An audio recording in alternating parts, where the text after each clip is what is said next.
Hey guys, welcome back to another Titus Diorama and ToyReviews. In this video we are going to be reviewing the Marvel Legends Marvel's Magneto from the X-Men Build-A-Figure Apocalypse Wave.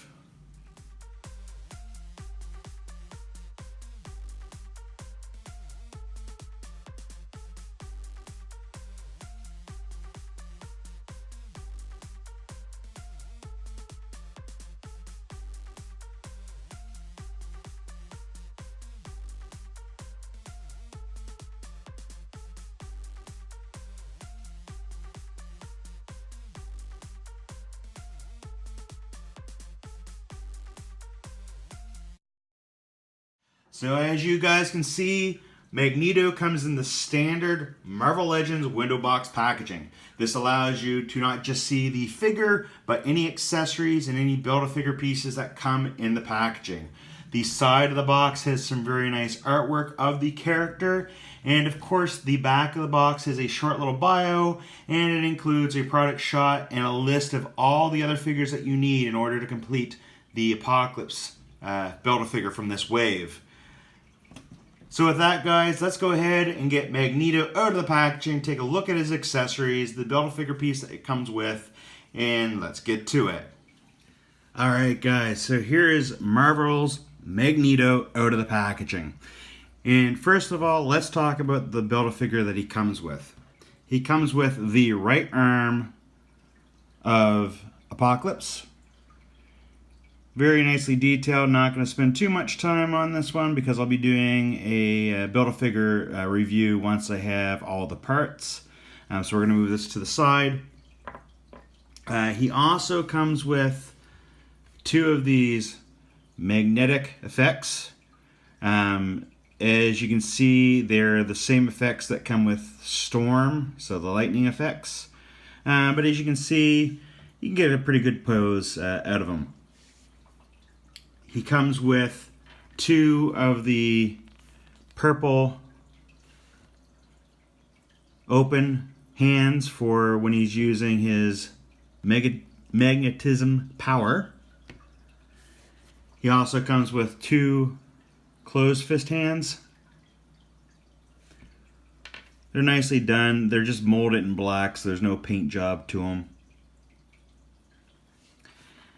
And aside from the helmeted head that comes on him in the packaging, he also comes with a non-helmeted head. And I think this head is very well done. I like the sculpting in the hair. I like the face. The eyes are pretty much on par. They're not off by any. So really good head sculpt. Of course, if you want to put this head on, you just basically pop the head off, pop the other head on. Same thing as with the wrist. You just pop the pegs out and you pop the fists into the arms. Now, overall, I really like the figure. I would have liked if they also had a different set of opened hands that weren't for the effects, because it kind of looks a little weird having them just stand around with purple hands.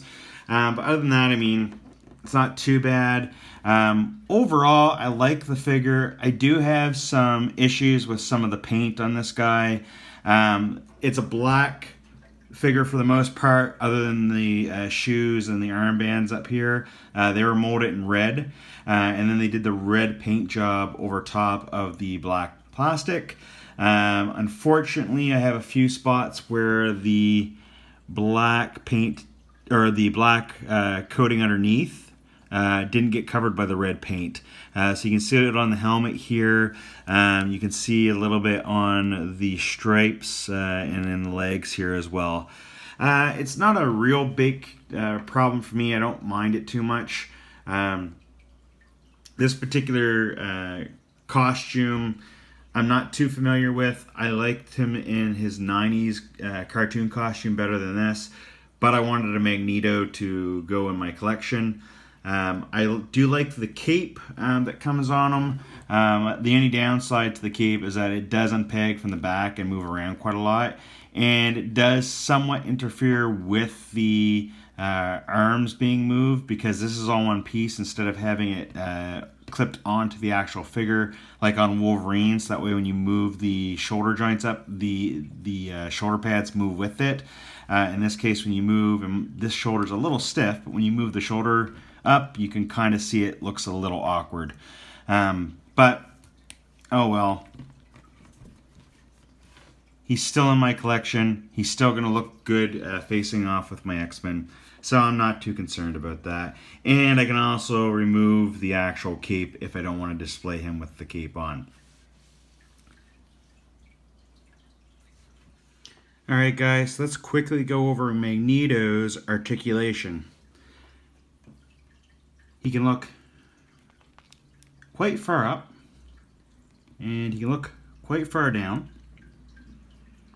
His shoulders do go up this far, hindered a little bit by the cape. If you take the cape off, of course, you can get the full 360 as well. He does have an upper bicep swivel. He has double jointed elbows that can move that far in. The wrists are on a hinge, so they can hinge in and out, and they can swivel. He's got a ab crunch. You can bend this far forward. And you can bend this far back. He does have a hip swivel. His legs go this far out. They kick this far forward. Can't really go back. He does have an upper thigh cut. He has double jointed knees, an upper boot cup. And his feet can move this far back, this far forward, and he does have ankle pivot. Well, that's the articulation done. Let's go ahead and move on to some comparisons. Alright guys, this is Magneto beside his wave mates Gladiator and Sabretooth. And here he is beside Cable and the black suited Spider-Man. So I want to say once again, thank you so much for checking out today's video, and I hope that you enjoyed it. Be sure to like, subscribe, and hit the bell notification so you don't miss out on any of my latest diorama builds and or toy reviews. And as always guys, stay nerdy.